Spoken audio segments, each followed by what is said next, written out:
I wasn't supposed to be there. That's the part that keeps playing in my head like a loop I can't shut off.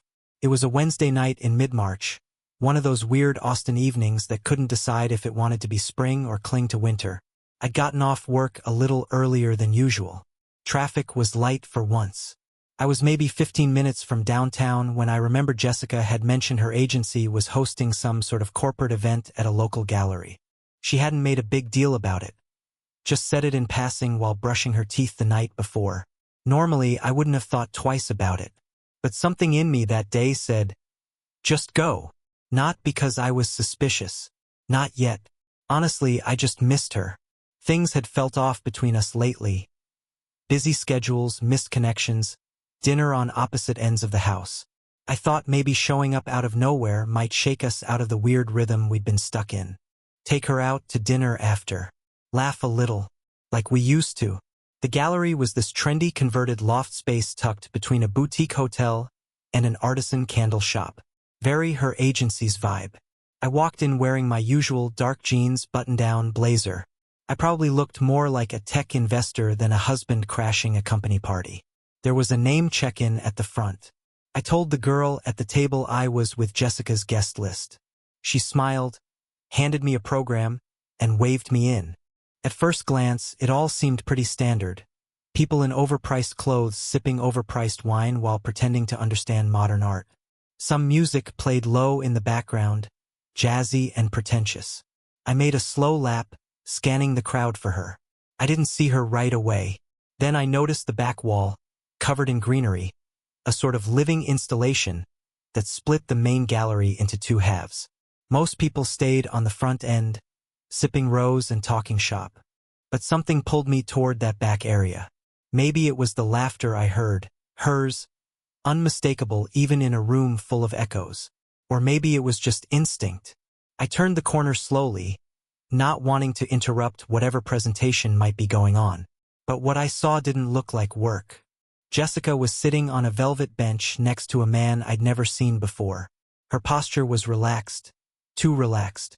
She was leaned in close, one leg tucked underneath her, turned slightly toward him.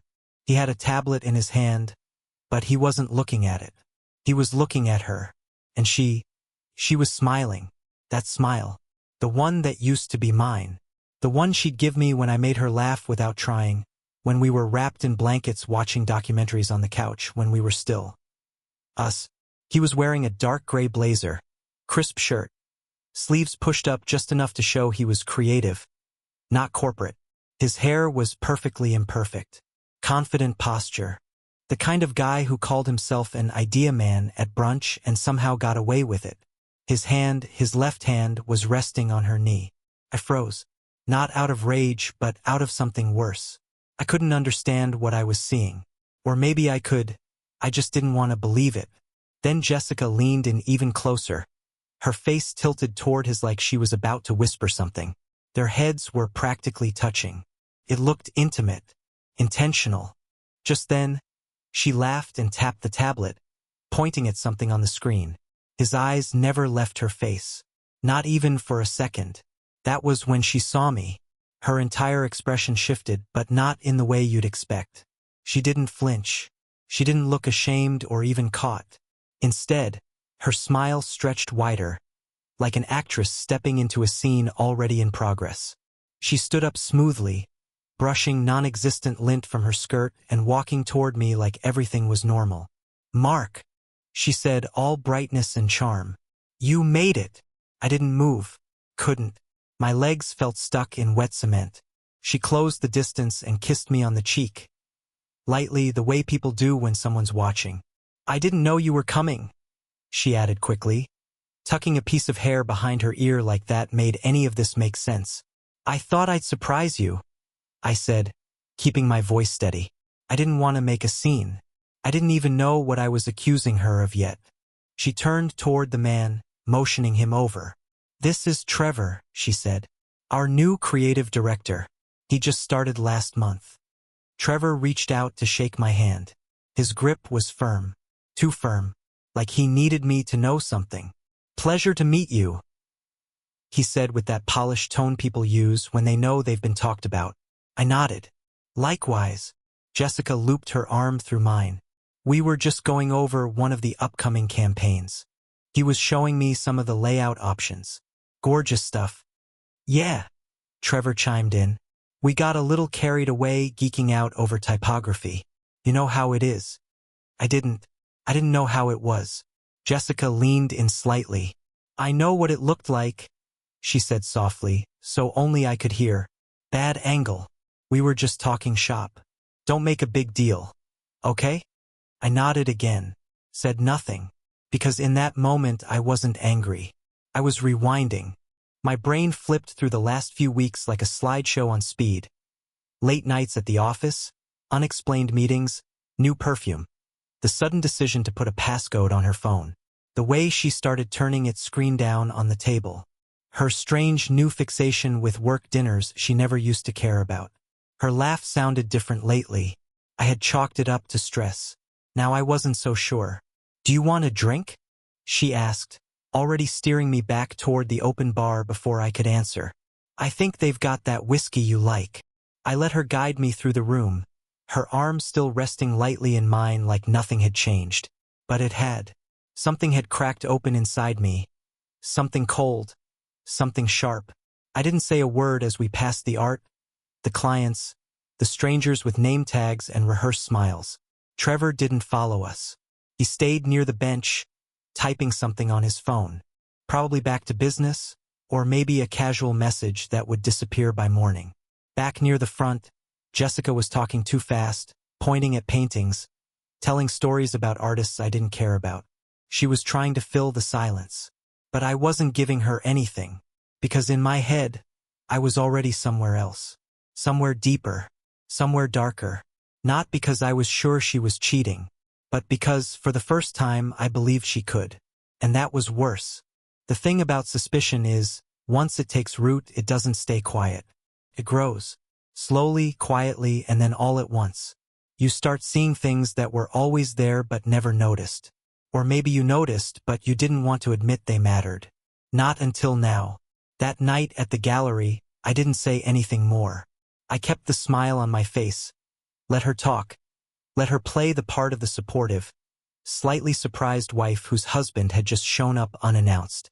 We drove home in near silence, her humming lightly to whatever song was on the radio, tapping her fingers on the console. I stared out the window, watching streetlights blur past like thoughts I couldn't hold on to. Back at the house, she acted like nothing had happened. She kicked off her heels at the door, poured herself a glass of wine, and changed into an old sweatshirt like it was just another Wednesday. She even kissed me goodnight. Lightly, too lightly, and climbed into bed, scrolling on her phone with the screen tilted away from me. I lay there in the dark, eyes wide open, staring at the ceiling. That's when it started. The unraveling. All the things that had felt small, unimportant. Suddenly they didn't feel so small anymore. She had been staying late at work for the past few weeks. Nothing outrageous at first. An extra hour here, a team call that ran long there. She said they had a big pitch coming up, a new client that could make or break the quarter. I didn't question it. Why would I? She's always been ambitious. That's one of the things I loved about her. Still do if I'm honest. But the nights got later. Then weekends started disappearing. Just a couple of hours at the office, she'd say, already halfway out the door. And when she'd return, she'd be tired. But wired, too. Her energy was different. Almost like she had been performing somewhere else and was still riding the adrenaline high. And then there was the perfume. She used to wear this light, airy scent. Something with citrus and vanilla, clean and easy to remember. Then one day she came home smelling like something heavier, sweeter, almost smoky. It clung to her clothes in a way the old one never did. New perfume? I asked once, half curious. She looked up from her phone, distracted. Oh yeah, gift from one of the girls at work. Figured I'd try it. That was it. No follow-up. No, do you like it? Just back to whatever she was texting. At the time, I shrugged it off. Now, it felt like a detail I had missed. A breadcrumb I ignored. Then there was her phone. She used to be careless with it. Leaving it face up on the counter, letting it buzz and ring and light up without a second thought.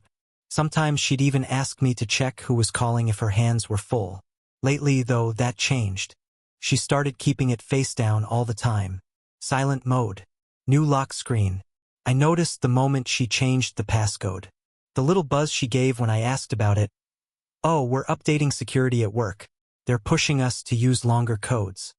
Sounded reasonable. So I let it go. But then she started taking it with her everywhere. Even to the bathroom. Even to the shower. She never used to do that. I remember one night, I was cleaning up after dinner, and her phone buzzed twice on the table. I glanced over without thinking. Just instinct. She walked in from the hallway and saw me looking.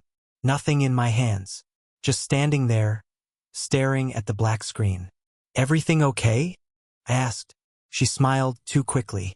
"Yeah, just a group chat. You know how they get." She picked up the phone, held it like a secret, and walked into the other room to respond. Then there was the anniversary. Our 8th. It wasn't like we were the type to go big every year, but we always did something. Dinner. A weekend trip. One year, we stayed in and cooked from scratch, got drunk on red wine, and slow danced in the living room to a Spotify playlist called Dinner for Two. This year, she forgot. She came home late again. I had set the table, ordered food from the place we went to on our first date, even lit a few candles. It wasn't dramatic, just something small, a reminder. She walked in, saw the setup, and froze. "Oh my God," she said, eyes wide. "Mark, is it?" I nodded once. "Yeah." Her hand flew to her mouth. "I am so sorry. Work has been a nightmare this week." I completely blanked. She walked over, hugged me. "Let me make it up to you. This weekend we'll do something, I promise." I told her it was okay, that it happens, that I understood. But that night, when she finally came to bed, I noticed a stain on her blouse. Dark red. I asked if she spilled wine. She hesitated. "Yeah. Someone bumped into me on the stairs coming out of the office." At the time, I believed her. Maybe because I wanted to, or maybe because I was too tired to fight. Now, felt rehearsed. Like a cover story said too quickly. These memories kept surfacing over the next few days like ghosts. I didn't go digging for them, they just appeared. While brushing my teeth, while folding laundry, while walking the dog. Moments that had slipped past me in real time now returned. Clearer, sharper, heavier. Like how she stopped inviting me to her work events. She used to beg me to come. Even to the boring ones. "I just like having you there," she'd say. "It makes the room feel less fake." Lately, it was always, "It's just a small team thing," or "Spouses aren't really going to this one," or honestly, "It's probably going to be all logistics and slide decks. You'd hate it." She always made it sound like she was sparing me the boredom. But now I wondered if she was just sparing herself the trouble of explaining why I was there. She started rerouting her commute, too. Said she was experimenting with new ways to avoid traffic. Except she'd leave earlier than necessary and come home later than the GPS said she should. I timed it once, not even on purpose. I was trying to figure out when to start dinner. Her route was 18 minutes longer than the one she used to take. 18 minutes. That's a lot of silence to sit in a car with your thoughts. And the way she kissed me goodnight, that changed too. It used to be casual but real. A little moment we shared. Now it felt like checking off a box. Obligatory. Her lips brushed mine like I was a relative, not a partner. Like she had other kisses tucked away, saved for someone else. Even the way she looked at me had changed. She used to look at me. Really look. Like she saw me. Like I mattered. Now she looked through me. Around me. Like I was background noise. One morning, I watched her butter her toast and realized I hadn't heard her laugh. Really laugh. In days. Maybe weeks. And not just with me. At all. Even the fake giggles on work calls had dried up. I tried telling myself she was just stressed. Overworked. Tired. It happens. People go through phases. Not every dip means disaster. But the thing is, once you've seen something, you can't unsee it. And I'd seen her with Trevor. I'd seen the way she smiled at him. How comfortable she looked beside him. How natural it was to have his hand on her knee. How she didn't flinch, didn't pull away, didn't look around to see who was watching. It wasn't a mistake. It was practiced. And that's when I realized I wasn't paranoid. I was paying attention. And the worst part? I wasn't even angry yet. Just numb. Like my body had decided to shut down the emotions until the facts caught up. Like my mind was saying, brace yourself. It's only going to get worse. It was a Thursday night when Jessica told me she'd be gone for the weekend. Off-site strategy session, she said, barely looking up from her laptop. We're staying at that wellness resort up in Wimberley. You know, the one with the bamboo saunas and the team-building ropes course. We'll be unplugging a bit. No cell reception out there. She said it like she was reciting from a brochure. I nodded, slowly. You didn't mention it before. It came together kind of last minute, she said. Trevor's pushing to get ahead of next quarter. And he thinks a change of scenery will help us spark new ideas. I watched her for a second.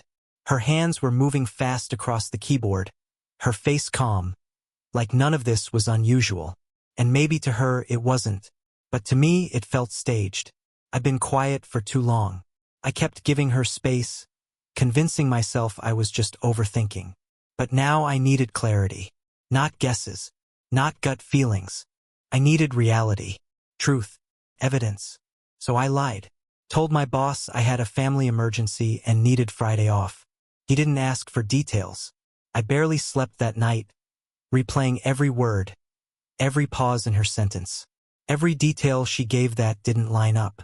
And the name of the resort, that stuck in my head. Friday morning, I got up early, long before Jessica's alarm went off. She was still asleep when I stepped outside, quiet as a ghost, and got into my car. I drove 3 hours west, out of the city, past the suburbs, past the hill country, until I saw the sign. Solace Ridge Wellness Resort. I pulled into the parking lot just before 9. There weren't many cars yet. The property was beautiful, peaceful, annoyingly serene. Perfect for Instagram stories about reconnecting with your inner compass. I parked in the back, out of sight, and waited. No one from her team showed up. At least no one I recognized from old photos or agency events. No banners. No signs. No front desk mention of a strategy session. When I wandered in and pretended to be lost. But there was a van. A white rental minivan parked in the corner lot, with the agency's name still faintly visible on the dash placard. I walked past it once, then again. The license plate matched the ones on her company's transport logs, one she had once casually mentioned when organizing a client shoot. I knew she was here. I spent most of the day sitting in my car, parked beneath a tree watching the doors, reading the same news headlines over and over, pretending I wasn't unraveling in slow motion. I kept thinking, maybe I'd been wrong. Maybe I was the problem. Maybe she was inside actually working, drawing flowcharts on whiteboards, sipping green tea and talking about brand synergy or some other buzzword that meant nothing to people outside their bubble. But when the sun started to drop below the trees, I saw them. The side door to the east wing opened, and there they were. Jessica and Trevor. No laptops, no binders, no notepads. Just two people walking like they didn't need to explain anything to anyone. Trevor had his arm around her waist. Casually, like it belonged there. She wasn't pulling away. She was leaning in, laughing, tilting her head the way she used to do with me when I made her feel safe. Like nothing else existed. She wore a cream sweater I hadn't seen before. One of those oversized cozy ones that women wear when they feel relaxed and desired. And her eyes, God, her eyes. She was looking at him the way she hadn't looked at me in months. Warm, unbothered, like he was her world. He stopped to brush something from her hair, and she smiled. Not nervously, not guiltily, just gently. I didn't move, didn't get out of the car, didn't take pictures, didn't confront them. I just sat there, letting the truth settle over me like fog. This wasn't speculation anymore. This was it. Undeniable. They disappeared into the parking garage, and I waited another 10 minutes, just to be sure. Then I started the car, turned down the road, and drove back toward Austin. It was the quietest drive of my life. No music, no thoughts even, just the sound of tires humming on the road and my own breathing. Steady, controlled, too calm for what had just happened. Because now I wasn't wondering anymore. I knew, and knowing changes everything. It changes how you think, how you remember, how you breathe. I thought back to the early days, to the wedding vows, to the inside jokes only we understood. I thought about every time she said she loved me with that soft sincerity that used to melt the hardest parts of me. I realized somewhere along the highway that those words don't mean the same thing when someone else is touching the part of them you thought was yours.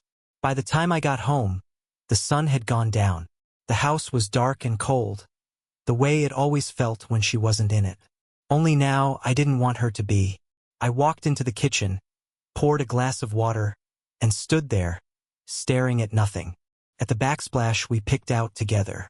The clock she insisted on hanging even though it never kept time properly. And I felt nothing. No rage, no grief, just silence. She texted me later that night. Miss you. Hope your day wasn't too stressful. We're heading into night yoga. Love you. I stared at the screen, reread the words 3 times, then turned off my phone. What do you say to that? Nothing. You don't respond to someone who lies like breathing. She came back Sunday evening. Said she was exhausted. The weekend had been a lot. Too much group work. Too many team-building exercises. She looked rested, though. Her skin glowed. Her voice was light. She hugged me like she meant it. I hugged her back. Because the game wasn't over yet. But something inside me had changed. I wasn't playing defense anymore. Now I was waiting. Not for more proof, but for the moment she'd try to pretend it never happened. And I wanted to see how far she'd go. I wanted to hear the story she'd invent. Because no matter how good she was at lying, she couldn't lie to my memory anymore. I had seen it, felt it, let it settle into my bones like something cold and permanent. I knew, and once you know, really know, you never go back. She came home the next evening like nothing had happened. The garage door creaked open at 6:47 sharp, the same time it always did after a long day at work. I heard her humming as she dragged her suitcase through the hall, light and off-key, like a soundtrack for someone else's life. I stayed seated on the couch, the TV still running on mute, the same paused headline glowing across the screen. Markets close mixed amid corporate restructuring. I hadn't moved in hours. When she walked in, she looked radiant. There's no other word for it. Her skin glowed, her hair fell perfectly over her shoulders, and her voice carried that soft exhaustion people get after a vacation, not a strategy session. She smiled the second she saw me, that automatic expression people wear when they think everything is fine. Hey, she said, dropping her bag by the door. You're home early. I didn't answer. She didn't notice or pretended not to. She walked over, leaned down, kissed the side of my head. Missed you, she murmured. You wouldn't believe how stressful this weekend was. I stared at the muted television, then finally looked at her. Stressful, I repeated. Yeah. She kicked off her shoes. Trevor ran us through like 3 back-to-back sessions. Group work, presentations, brainstorming. You know how he gets when he's in a creative mood. I'm drained. I almost laughed. Almost. Instead, I nodded just once. Must have been intense. She poured herself a glass of wine, the red one she saves for guests, not herself, and sat across from me. You look tense, she said, scanning my face. Long day. I wanted to tell her what my day had been. How I spent it parked under a sycamore tree 3 hours from home, watching her walk out of a building with another man's hand on her waist. How every minute since had stretched out like a slow-motion replay of a car crash I couldn't stop watching. But I didn't say a word. Yeah, I said finally. Long day. She smiled faintly, almost with relief. Well, I'm glad you're here. I just want to forget about work for a bit. Maybe order in, watch something dumb? I agreed mechanically. Let her order Thai. Let her pick a rom-com. Let her sit cross-legged on the couch, pretending we were still us. I played along. Because when you already know the truth, you don't have to ask for it. You just wait for the lie to expose itself. She fell asleep halfway through the movie, head on my shoulder. I didn't move her, just sat there, staring past the credits rolling across the screen, her slow breathing brushing my arm like nothing had changed. But everything had. That week I watched her differently. Every movement, every word. She was trying in her way, making breakfast, sending me memes, asking if I wanted to go for walks after dinner. It was all so performative, like a stage play for one disinterested audience member. She'd touch my hand, glance up for a reaction, and when she didn't get one, she'd look away too quickly. I think she could feel the silence between us thickening. She'd start to say something, then stop, replace her words with smiles. One night, she came home with a bag of groceries and said she wanted to cook together. "We used to do that all the time," she said, voice almost pleading. "Remember? Let's start doing that again." So we did. Or rather, she cooked, and I stood beside her, passing her ingredients and pretending we were still the couple from 3 years ago. She told me about her day, the meetings, the client reviews, all of it punctuated with careful pauses to make it sound natural. I listened. I didn't challenge a thing. When dinner was done, she looked proud. She poured 2 glasses of wine and toasted to reconnection. I clinked her glass because that's what she needed me to do. She smiled, eyes shiny, as if one good meal could rewrite the script. But later that night, when she thought I was asleep, I heard her crying in the bathroom. Quietly, the kind of cry people do into towels, trying to muffle the sound. For a second, I thought about getting up, holding her, asking why. Maybe I would have a month ago. Now I just stared at the ceiling and let her cry alone. I didn't want to comfort the person who had taught me what indifference really looked like. The next morning, she acted like nothing had happened. Made coffee, kissed me on the cheek, told me she loved me, said she had an early call. She was gone before the toast popped. That's how our days went, like roommates rehearsing kindness out of habit. I didn't yell, didn't accuse. I didn't even check her phone. I didn't need to. I already had the ending written. The strange thing was I felt calm, detached. It wasn't peace, exactly. It was emptiness dressed up as acceptance. The kind of numbness that comes after too many sleepless nights. I wasn't angry anymore. Anger would have meant I still cared. And somewhere along the line, I realized I didn't. Not about the affair, not about the lies, not even about her. That's what betrayal does, I guess. It doesn't just break trust. It rewires it. You start saving your emotions like scarce resources, spending them only where they matter. And she didn't. A week passed. Then another. She kept trying flowers, playlists, text messages with little hearts. "I know I've been distant," she said one night, sitting beside me on the bed. "But I want to fix this. I want us back." I looked at her then, really looked at her. Her eyes were glassy, her hands trembling. She was scared. Not of losing me, I realized, but of losing the version of herself she liked better when I was around. "I don't know if there's anything left to fix," I said quietly. She blinked, like the words didn't make sense. "What does that mean?" "It means I don't think I believe in us anymore." She laughed, shaky. "You don't mean that." But I did. I'd meant it for days. From that moment on, something shifted between us. The silence grew heavier. Even her attempts at affection turned nervous, like she was hugging someone who had already left. She tried to fill the void with activity, movie nights, long drives, redecorating plans. I let her, because it didn't matter anymore. The ending was already in motion, and she was just rearranging the furniture in a house that was burning down. And me, for the first time in a long time, I slept through the night. Not because things were better, but because I finally knew where the story was going. I had stopped chasing explanations. I was done trying to understand how or why she crossed that line. Because maybe there was no why. Maybe people just drift until something or someone pulls them off course. And by the time they realize it, they've already destroyed everything that once mattered. So I didn't confront her again. I didn't threaten. I didn't beg. I just lived beside her, quietly, while she tried to bury the ashes under the rug. and that somehow was its own kind of justice. 2.5 weeks passed like that, me pretending to believe her. We didn't talk about the weekend away. I never brought it up. She never offered any details. We played house like two people keeping up appearances for an invisible camera crew. She clung to routines almost desperately, packed my lunch twice, baked muffins, even suggested we go visit her parents, which was absurd, considering we hadn't done that in a year and a half. I think she knew something had shifted. She just didn't know where the fault line was yet, or how deep it ran. Then came the essay. It was a Monday morning. I was sitting at my desk, half-focused, trying to get through a backlog of client reports when a Slack notification popped up from a coworker I barely talked to. "Hey Mark," it read. "Isn't this your wife?" There was a link below. Internal HR blog. Jessica's agency.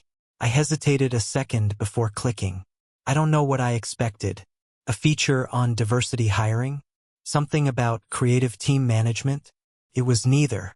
The title read, Boundaries of Trust and Personal Connection in a Team by Jessica Merrill. I stared at it. Her full name right there. Published that morning. I clicked. The article started innocently enough. Talk about leadership, emotional intelligence, breaking down hierarchical barriers. Standard corporate self-help fluff. But then, slowly, it veered. There was a paragraph about unexpected emotional resonance in a professional setting. Another about authentic conversations that became deeply personal. She wrote about the thrill of finding comfort and understanding in someone who sees your unspoken self. And then this line, burned into my memory. Sometimes, the most honest connection you've had in years begins in a quiet moment between colleagues, when neither of you is looking for anything but suddenly realize something is there. Something real, alive, and impossible to ignore. I froze. No names were mentioned. No specific dates. But there didn't need to be. I knew. Anyone who had eyes and a passing knowledge of the company would know. Especially since she included a section titled, When Leadership Feels Human. It was so thinly veiled it was practically see-through. Trevor. It was about Trevor. And not just him. It was about the two of them. Their moments. Their connection. Their shared emotional space. She wrapped it all in HR-friendly jargon. But the meaning wasn't lost on anyone with an ounce of reading comprehension. I read the piece 3 times. Once as her husband. Once as a stranger. And once as a man who had just watched his wife commit career suicide in 900 words. I didn't say anything. Not to her. Not to anyone. I forwarded the link to my personal email and closed the tab. But within the hour, the ripple effects began. First, I noticed Jessica's name disappearing from the agency's social channels. She was tagged in fewer posts. Her LinkedIn, which she updated religiously, went silent. Co-workers she used to casually mention stopped liking her content. Then the article vanished from the company blog entirely, like it had never existed. But the internet doesn't forget. Screenshots floated around. Comments from staff leaked onto anonymous company boards. Most weren't kind. Some were brutal. This is what happens when people confuse therapy with office gossip. Guess HR doesn't mind essays about emotional affairs with managers now? Was this supposed to be inspirational or a confession? Within 24 hours, Trevor was let go. Internal memo, sanitized language. We've mutually agreed to part ways. But I knew better. No agency keeps a creative director who sparks a PR wildfire in a company blog post. Especially not one involving blurred lines between leadership and intimacy. Jessica wasn't fired. Not immediately. She was placed on a temporary leave to allow the team time to reflect and recalibrate. Translation. Please disappear while we clean up your mess. When she came home that day, she looked stunned. Like the hammer had fallen from nowhere. They're making a big deal out of nothing, she said, pacing the kitchen. It wasn't even about him. Not really. I was writing about emotions in leadership. Vulnerability. People took it the wrong way. I didn't argue. I didn't even nod. She kept talking, trying to rationalize it. Said the essay was meant to inspire team culture. That HR had approved it. That she had written it in one sitting. just letting her thoughts pour out. I believed that part. It read exactly like someone writing to herself and assuming no one else was listening. But people listened, and they saw what I saw. A woman trying to process her affair publicly without ever calling it one. For 3 days, she barely left the house. Her phone buzzed nonstop that first afternoon, calls, messages, emails. Then, nothing. By Friday, she sat in the living room in silence, staring at the TV but not watching it. I caught her scrolling through her inbox, hundreds of unread messages, but not opening any of them. "I didn't mean to hurt anyone," she said suddenly, without looking up. I didn't respond. She turned to me. "You think I deserve this?" I met her eyes, calm. "I think actions catch up to everyone, sooner or later." That weekend, her coworkers started removing her from group threads. She showed me once, holding out her phone like it proved something. "They're shutting me out," she said, almost like she was surprised. "They're scared," I said. "That's what happens when someone makes private feelings public without asking who might get burned." She blinked like that thought hadn't occurred to her. By Sunday night, the agency had issued a vague internal memo about employee boundaries and reinforcing a respectful creative culture. Her name wasn't mentioned, but she got the message. So did I. Her brilliant career, the one she'd built for 8 years, collapsed in 3 days. All because she wanted to be heard. Not just in whispers, not just in text threads, but out loud. Loud enough that it cost her everything. And for the first time since this started, I felt something I hadn't felt in weeks. Relief. Not because she was hurting, but because, for once, I wasn't the only one carrying the fallout. The consequences had finally stopped falling just on me. She tried to bury what she'd done under poetic metaphors and corporate lingo. But the truth has a way of coming back. And sometimes, it returns like a boomerang you thought you threw safely into the void, only to have it hit you square in the back when you're not looking. Jessica stopped pretending after the fallout. She barely left the house, waiting for things to blow over.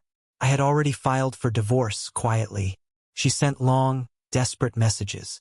Waited by my office. I ignored her. She didn't fall apart when she cheated. She fell apart when no one came to save her. Not Trevor.